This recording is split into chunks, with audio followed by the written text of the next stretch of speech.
સવાલ નંબર 1, જો આંખોમાં પરસેવો જાય તો શું થાય છે?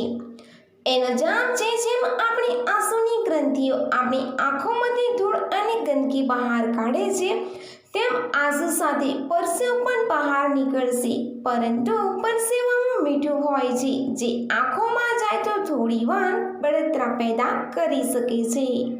સવાલ નંબર 2, નાસાના વૈજ્ઞાનિકો મિશન દરમિયાન મગફળી કેમ ખાય છે? એનો જવાબ છે, જ્યારે નાસાના વૈજ્ઞાનિકોએ કોઈ પણ મિશન શરૂ કરે છે ત્યારે તેઓ મગફળી ખાય છે. નાસાના વૈજ્ઞાનિકો માને છે કે નાસાની વેબસાઇટ પર એ પણ ઉલ્લેખ છે કે સ્પેસ સ્ટેશનમાં મગફળી ખાવાથી તેમનું મિશન સફળ થાય છે. સવાલ નંબર 3, પૃથ્વી પરનો સૌથી ડ્રાય સ્થળ કયો છે? એનો જવાબ છે, વૈજ્ઞાનિકો માને છે કે પૃથ્વી પરનું સૌથી સૂકું સ્થળ અંટાર્કટિકા છે, જેને ડ્રાય વેલી તરીકે પણ ઓળખવામાં આવે છે. છેલ્લા 20 લાખ વર્ષથી અહીં વરસાદ પડ્યો નથી, જેના કારણે તેને દુષ્કાળની ઘાટી પણ કહેવામાં આવે છે. સવાલ નંબર 4, કયો મગર શાકાહારી ખોરાક ખાય છે?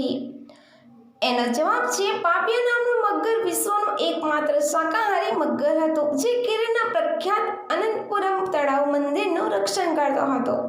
તે મંદિરના સ્થાનિક રક્ષક તરીકે કાર્ય કરે છે. તે ફક્ત ચોખા અને ગોળથી બનેલો મંદિરનો પ્રસાદ ખાતો હતો અને કોઈને નુકસાન પણ નહોતો પહોંચાડતો, પરંતુ તેનું ઓક્ટોબર 2022માં મૃત્યુ થઈ ગયું.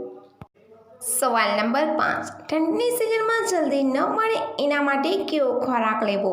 એનો જવાબ છે, ગરમ મસાલાવાળો ખોરાક, ડ્રાયફ્રૂટ, દૂધ વગેરે.